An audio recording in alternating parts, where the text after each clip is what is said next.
Então, eu não sou doutor Shed, mas escrevi também. Vou ler também. Né? Então, por que eu faço isso? Primeiro, porque eu sei que eu sou muito prolixo.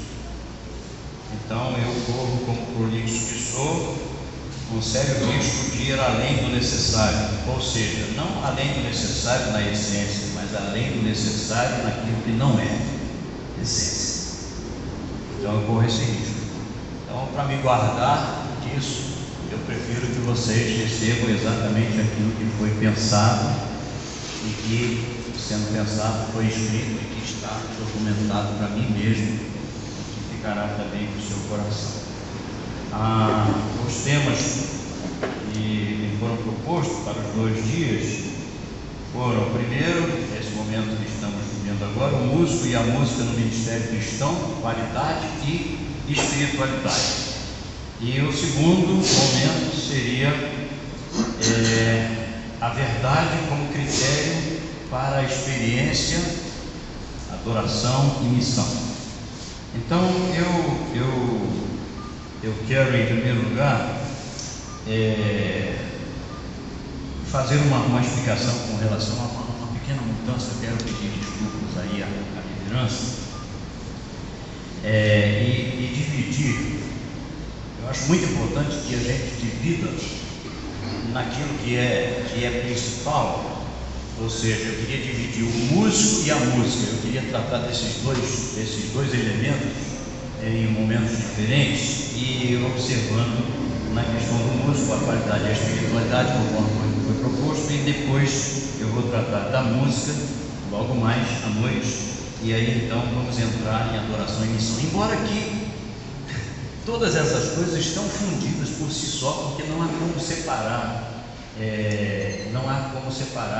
muito bem essas coisas, elas estão intrinsecamente agrupadas, né? Ao ser convidado a participar desse projeto tão ilustre, eu tenho que lembrar-me de uma reunião que nós tivemos no último encontro da Vinde, lá em Águas de Lindóia. Isso faz tempo, né? Não sei quantos de vocês participaram. E isso foi muito marcante na minha vida.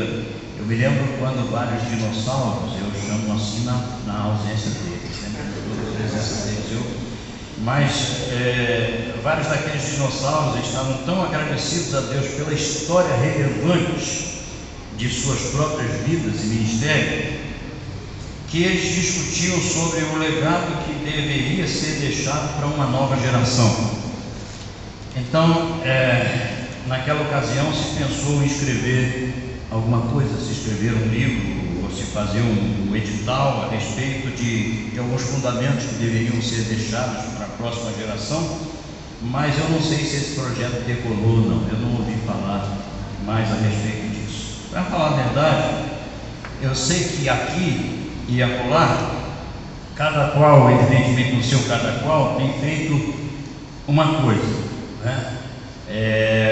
Uns estão pastoreando, outros estão liderando movimentos, outros estão aproveitando as redes sociais para fóruns, para debates, outros estão escrevendo livros, né? Cada um na sua categoria está vivenciando essas manifestações de serviço no reino do Senhor, onde marcas, sem dúvida alguma, vão sendo deixadas para os servos que eu chamo de viajantes peregrinos. Eu coloquei isso aqui entre aspas, né? Que seguirão essas rotas e pegadas também, como nós estamos seguindo a daqueles que passaram antes de nós. Então parece-me que estamos tratando exatamente disso aqui, nesse momento, contudo com um enfoque voltado à área de louvor e adoração e serviço através da música. Eu tenho 2 afirmações que estão muito fortes em minha mente agora. A primeira é que nesse empenho árduo de buscar caminhos e respostas para os desafios modernos relacionados a esse assunto, minhas convicções estão sendo mexidas e atualizadas, tornando-me mais maduro, creio eu, e espero mais relevantemente contextualizado, né? A segunda é que eu não gostaria de perder mais tempo com questões superficiais que apimentam os debates e os fóruns aí na internet e em outros segmentos da mídia. Há algum tempo atrás, ao cantarmos em um grande evento lá no centro de São Paulo, a gente foi repreendido por um irmão, que certamente muito bem intencionado, já um senhor de idade, que ele chegou para mim e ele disse: o senhor que é o líder desse grupo? Eu disse: sou. E ele disse: então eu queria chamar a sua atenção para uma coisa. E eu percebi que o tom era sério. Então eu disse: alguém lhe fez mal? Alguém do grupo lhe fez mal? Eu disse: não, o senhor foi lá, cantou direitinho, muito bem, não é isso que eu quero dizer, não. É que eu quero dizer que o senhor deveria ter mais cuidado, porque uma moça do grupo estava se apresentando com calça comprida. Então eu engoli, eu respeitei, eu não retruquei, disse: nós vamos tomar as providências, né? Não importa quais providências que ele achava que a gente ia tomar, mas eu ia de alguma forma fazer algo por educação àquela pessoa.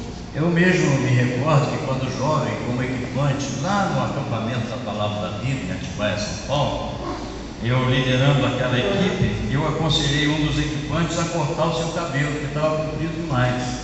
Os dois irmãos chegaram, cabelo por aqui, e naquela ocasião isso estava fora para a manga. Então eu me lembro, eu cheguei para eles com muito cuidado, né? Fui chegando através daquilo que eu via na Palavra de Deus, através do testemunho, e eles aceitaram de bom grado aquela palavra e foram e cortaram o seu cabelo. Mas o tempo passou, né? E ultimamente, não no grupo agora, mas ultimamente nós tivemos até no grupo quem usava trancinha, né? Trança aqui. E tinha outro que fazia até um penteado à la Nagu, né? E tinha um outro que era cabeludo, com o cabelo comprido até aqui, e tinha outro que nem cabelo tinha mais, que era eu. Então eu não queria gastar tempo nessa introdução, mas eu sei que todos vocês sabem de todas essas coisas muito melhor do que eu, e ainda assim eu achei que seria importante lembrar cada uma delas. O músico e a música no ministério. Eu vou aproveitar essas divisões naturais e tratar do músico agora. Talvez, ao conversar sobre essa parte, eu esteja diante de outros músicos aqui. E é bem provável que algumas coisas a gente não vai concordar. E quem sabe pensamentos vão ser divergentes aí. Mas eu peço a sua atenção, e muita atenção para cada palavra que eu vou estar usando, para cada frase, porque foram pensadas e avaliadas, não é? Não receba como chavões aquilo que eu vou estar dizendo para vocês. Nessa primeira parte há uma pergunta a respeito dos músicos que eu acho ser de crucial importância para o nosso entendimento. E a pergunta é: quem é esse músico de quem nós estamos falando? Quem é esse músico que Deus quer usar para influenciar as pessoas com o seu evangelho, com o seu reino, com a vida com Deus? Quem são esses músicos? De quem nós estamos tratando? Então, pensando na resposta a essa indagação, eu tive o cuidado de avaliar alguns tipos de músicos que estão ao nosso redor, buscando compreender de quem estamos falando e com quem o Senhor quer falar. O primeiro tipo de músico que avaliei eu chamo de um músico circunstancial. Esse é o primeiro. Quem é esse músico? Esse músico, se assim posso chamá-lo, é aquele indivíduo que se apaixonou pela música. Então, ele ficou vidrado em alguns artistas de sua preferência e ele disse consigo mesmo: eu quero ser igualzinho a ele. Então ele insistiu com o papai, acabou ganhando o instrumento, estudou um pouco, acabou participando de um grupo ou até de um ministério na igreja, mas as outras atividades de sua própria vida fizeram-no deixar isso de lado e a música acabou passando. como outra coisa qualquer. Será que é esse tipo de músico que estamos falando? Eu creio que não. O segundo músico eu chamo de músico profissional. Quem é esse músico? Esse é outro que também se apaixonou pela música, igualzinho aquele. E em dado momento ele também ganhou um instrumento, quem sabe com a mesma experiência. E ele começou a estudar com muita vontade e determinação. Ele teve algumas chances e ele soube aproveitar essas chances, dedicando-se sempre com prioridade a isso que fazia. E agora ele está tocando por aí em algum lugar onde ele tem espaço, independente se na igreja ou não. E eu pergunto mais uma vez, é desse músico que estamos falando? Eu creio que não. Então vem um terceiro músico, que eu chamo de um músico profissional crente. Quem é esse músico? Bem, esse eu creio que é alguém que vivia dedicadamente à música, como um artista profissional. Ele estava ganhando a vida, ele estava tocando e cantando em algum lugar, mas de repente alguém veio e lhe falou do Evangelho, lhe falou de Cristo, e o seu coração foi convertido a Deus. Agora então ele é uma nova criatura, ele não é mais aquele que era. E embora profissional, por causa do seu comprometimento com o Senhor, agora as coisas estão sendo mudadas na vida dele.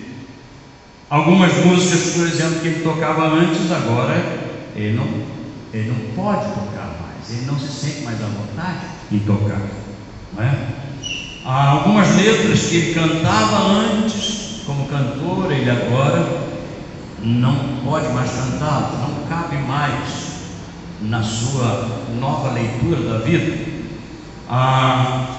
Enfim, essa pessoa agora é um músico profissional, mas é um músico profissional crente. Será que é desse músico que eu estou falando? Não, ainda não é desse músico que nós estamos tratando aqui. Então eu descobri um quarto músico, que eu chamo do músico profissional crente chamado. Vocês estão acompanhando o andar da carruagem?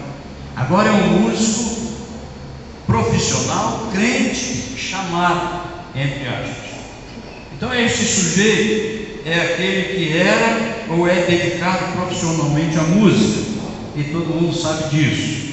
O seu sustento, a sua vida, tudo gira em torno daquilo que ele faz profissionalmente. Mas Jesus vem, converte o seu coração, ele sofre uma transformação em seu caráter, sua vida também é santificada como decorrência disso. Mas aí Deus o chama para um trabalho especial na igreja ou em algum segmento missionário. Nos parece então que finalmente é desse músico que estamos tratando, mas ainda não é. Então, de que músico afinal estamos falando? Que músico é esse que Deus quer usar? Irmãos, o que tem me levado a esse questionamento todo, que já deve estar cansando vocês, é até a tão conhecida passagem de João capítulo 4, quando a gente vê uma expressão muito interessante, pelo menos para mim que é a expressão Deus procura. Quando eu aprendi sobre a Trindade de Deus, eu aprendi que não há qualquer possibilidade de alguma coisa ficar oculta aos olhos de Deus, não é? Parece-me então sem fundamento o fato de que alguém precise procurar, ou melhor, que Deus precise procurar alguma coisa, não é? Se Ele sabe de todas as coisas, se Ele tem todo o poder, se Ele está em todo lugar, como eu posso ler na Bíblia que Deus procura alguma coisa? É como se Deus não pudesse ver a Adão por trás daquelas folhas lá no Éden, né? Então, o que eu tenho entendido é que o fato do Senhor procurar não está em algo que possa estar intangível ou oculto para Ele. O que Jesus está ressaltando para nós é a imensa dificuldade desse adorador ser encontrado como tal. Se alguém me perguntasse qual é um dos maiores problemas na área de louvor e adoração na igreja em nossos dias, eu não hesitaria em responder que é a confusão entre ser músico e ser adorador. Muitas vezes